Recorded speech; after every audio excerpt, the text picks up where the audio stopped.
Hello guys, how are you today? I hope you are in the best condition to hear my presentation for today. First, let me introduce myself. My name is Sabda Saputra.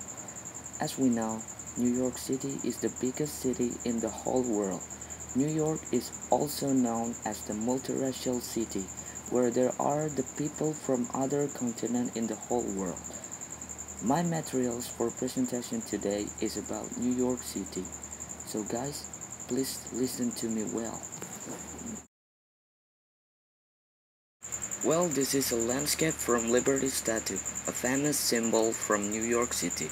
Now, let we begin this presentation. There are some topics that will be discussed in our class. First, the name before New York City. Second, the development of New Amsterdam. Third, the era of the Duke of New York. Fourth, the origins of New York City. The first topic is the name before New York City, the Dutch settlements known as New Amsterdam. In 1626, Peter Manuit, governor of the Dutch settlements in North America known as New Amsterdam, negotiated with Canarsie chiefs for the purchase of Manhattan Island for merchandise valued at 60 guilders or about $24.12. He purchased the island for the Dutch West India Company. The second topic is the development of New Amsterdam. In 1643, there are 18 different languages in New Amsterdam. By 1637, the fort had expanded into the village of New Amsterdam. Other small communities had grown up around it, including New Haarlem and Stuyvesant's Bowery, and New Amsterdam began to prosper, developing characteristics of religious and linguistic tolerance unusual for the times. By 1643, it was reported that 18 different languages could be heard in New Amsterdam alone.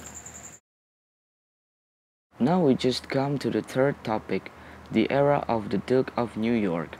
The English king gave his territory to his brother James, Duke of New York.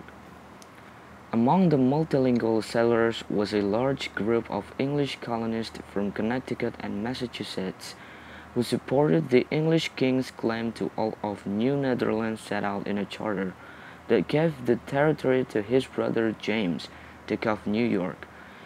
In 1644, when the English sent a formidable fleet of warships into New Amsterdam harbor, Dutch Governor Peter Stuyvesant surrendered without resistance. And now is the fourth topic, which is the last topic for my presentation. The topic is the origins of New York City. New Amsterdam was renamed New York City in honor of the Duke. When the English acquired the island, the village of New Amsterdam was renamed New York in honor of the Duke. By the onset of the Revolution, New York City was already a bustling commercial center. After the war, it was selected as the first capital of the United States, although the government was eventually moved, first to Philadelphia and then to Washington, D.C. New York maintained its status. It became a haven for pirates who conspired with leading merchants to exchange supplies for their ships in return for a share in the plunder. As a colony, New York exchanged many agricultural products for English manufactured goods. In addition, trade with the West Indies prospered. 3 centuries after his initial trade with the Native Americans, Minute's tiny investment was worth more than $7 billion.